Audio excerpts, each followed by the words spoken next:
Exactly three films, Greed, Harvest, and Limelight, are shown during a film club festival held on Thursday, Friday, and Saturday. Each film is exactly three films, Greed, Harvest, and Limelight, are shown during a film club festival held on Thursday, Friday, and Saturday. Each film is shown at least once during the festival, but never more than once on a given day. On each day, at least one film is shown. Films are shown one at a time. The following conditions apply. After completing all the logic games and reading this one thing that I remember, this is one of the logic games that I completed in the beginning when I was first studying and preparing for the Lsat. So this would be actually one of the one out of the first four that I started off with. And after completing all the logic games and coming back to this one, it kind of makes me remember where I was at. And a lot of information may sound confusing, but to make it more simple, I decided to make this video that hopefully is going to help out with the information as far as being able to use it as a common logic game. And what I like to do is just start off with the first letters G, H, and L. What that does is takes the place of the film's name, Greed, Harvest, and Limelight. So instead of like writing the whole entire name down, you just want to write the first letter. They say it's going to be held on Thursday, Friday, Saturday. If it's kind of confusing to see how that is lined up or how it's structured, just go ahead and look at the choices, what I like to do. And it kind of has an order: Thursday, Friday, and Saturday. Thursday being the beginning, Saturday being at the end, Friday in the middle. So with that, I'm going to put Thursday, Friday, and Saturday. Now, it did say that the films are going to be shown where you considered once, at least once. So you will have to see these three variables, G, H, and L, at least once. The way that I save time and speed up the logic games is by simply reading the first condition and then applying it to the rules right away. For example, on Thursday, H is shown. So what I'm going to do is I'm going to go ahead and look for Thursday, and I'm going to see if H is shown. If I see that Thursday does not have H, then I'm going to remove it. And no film is shown after on that day. So no film can be after H. And if you look at choice D, there is a film shown after H. So just go ahead and remove it. The way that I would write down this variable, it's going to be Thursday, and we're going to make sure that H is at the end.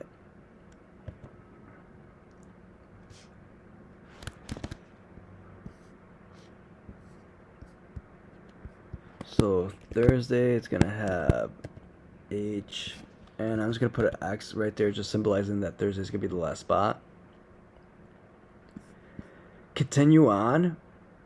On Friday, either G or L, but not both, is shown. So what I'm going to do is I'm going to go ahead and look for Friday and see if they have both. On Friday, choice B does have both, so I'm going to go ahead and eliminate it. And also Friday has a film after it, so I'm going to do is make sure that there's not a lot of film to be after it. And no film is shown after it on that day. So basically they can't be a film on either L or G. So there is a film on choice E, so just go ahead and process elimination. Eliminate it. And this will bring you down to two options now between A and C. So we have one condition here, and we're hoping that this condition is going to separate the one that would show us. And since we already got down to two options, let's go ahead and make sure we write down that variable, or that condition I should be saying. So on Friday, it's going to have to be between what you consider G or L, and it can't be both. So basically, I'm going to go ahead and cross out G and L. And when I cross it out, I'm going to go ahead and just put down right away down here that it's either going to be between G or L, but not where you consider both. And if that G is not okay, I'm going to go ahead and just make that G a little bit sharper by filling it in right now. So that looks a whole lot better. So G or L. Separate the first condition. This is going to be the first condition. Number one. This is going to be the second condition. Condition number 3. On Saturday, either G or H, but not both. So I'm going to look for Saturday. H. On Saturday, it has G. And no film is shown after it on that day. So I'm going to see where there's a film after it. None. So both of these options right here, choice A and choice C, do meet these conditions right here. Let me see the stuff that's highlighted right now. G, H, and L are in the films. Each film is shown at least once. So basically that means that each film is shown at least once. So either you guys see G, H, or L. So starting with choice C here. G, I see here. H, I see here. L, I see here. So that meets the conditions. On choice E, I don't see G. I do see L and A. So go ahead and remove it. And with some logic games out there, this one you're going to have to pay attention when you see the stimulus because you're going to have to refer to it. And this leaves it with the process of elimination known as POE. POE. And the P stands for process, O stands for of, E stands for elimination. Go ahead and choose choice C. And if you're worried about also with this method called process of elimination, if this is the correct answer, one way to verify it is by simply making sure that it follows the conditions. So on Thursday, H is shown. You have H shown, no other film shown after it. That meets the condition. On Friday, G is shown, or L, and no other film shown. So you see on Thursday, on Friday, it does have L and no other film after it. On Saturday, either G or H, but not both, and no other film shown after it.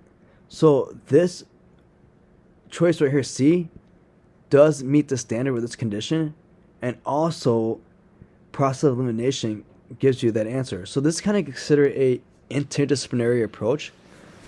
And for those of you guys who don't know what interdisciplinary approach means, interdisciplinary involves using two sources to solve a single problem. So the two sources you're going to be using are going to consider a method. And the two methods to solve the single problem here is you're going to be using one method known as a process of elimination. And the second method is by using that final answer that you came up with to apply the conditions, meaning that you're going to have to verify these rules do meet the standards of this option, or this option do meet the standards of these rules, which we just did. So that was two ways you can go by solving the correct answer. Let's see if we are correct. Answer choice C is the correct answer. And one thing that I want you guys to do whenever you get the correct answer is go ahead and copy it down as quickly and neatly as possible. Because with this one, you will be able to utilize and refer back to for any questions that involve this logic game. And the reason why you want to copy this down as well, because this is a correct answer piece. And since it is correct, you're going to want to use this as much as possible to go ahead and solve for the remainder. I hope this helps you out. If this video did help you out, please subscribe so I can continue making more.